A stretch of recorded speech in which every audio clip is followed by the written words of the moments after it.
hata ukipitia mambo ya aina gani, bado tu utakaa ukiwa umeshikilia.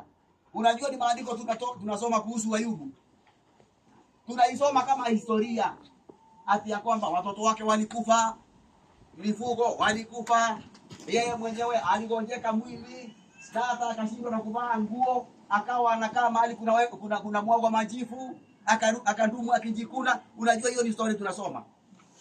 Na ukitaka kujua hiyo ni story tunasoma, wakati wewe umeingia katika usito fulani, jambo hilo linakukaa namna gani?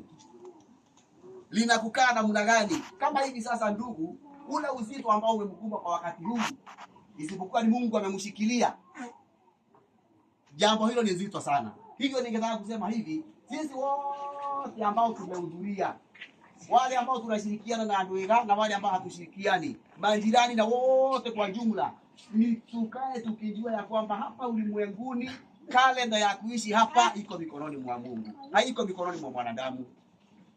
Na kama iko mikononi mwa Mungu, sisi ambao tulijiteua kwa Kristo, sasa ndio maana sisi hatuna hofu katika jambo hilo. Tunakaa tukijua sana ya kwamba siku zetu zimehesabiwa. Sasa kile kinachostahili ni kukaa tukiwa tumeshika imani vizuri, na tukae tukijua ya kwamba hapa ulimwenguni maisha yetu yamepangwa. Kile kinachostahili ni tukae tukijua ya kwamba sio sisi tunajifanya kukaa hapa ulimwenguni, lakini ni Mungu mwenyewe anayetushikilia. Kwa sababu kama ni jambo hili linatokea wengi, hata huko ambapo tunatoka moja hii, tumeacha wengi wamelala huko, na wanazidi kuletwa kwa sababu kifo ni mfalme aliye na nguvu juu ya wanadamu wote na hata wanyama. Hivi hakuna jambo tunaloweza kufanya ati tuepuke. Ikifika tu basi. Sasa sisi ambao tulimpokea Kristo, sasa tunakaa hapo tukimngojea, tukijua kwamba siku itakapofika basi tutalala tukiwa wenye heri, tuende tukaishi mbinguni milele.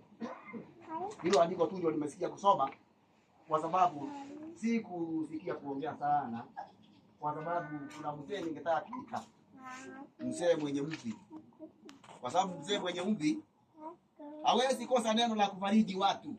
Unajua hasa sisi watu wachanga, wale ambao tumeona mambo machache yasio mengi sana, tunaweza kukosa maneno yenye uzito mzuri vizuri, ule ambao unaweza kufariji watu, kwa sababu mtu ambaye anaona mambo mengi, si hata maongeo yake anaweza kuwa ni kidogo.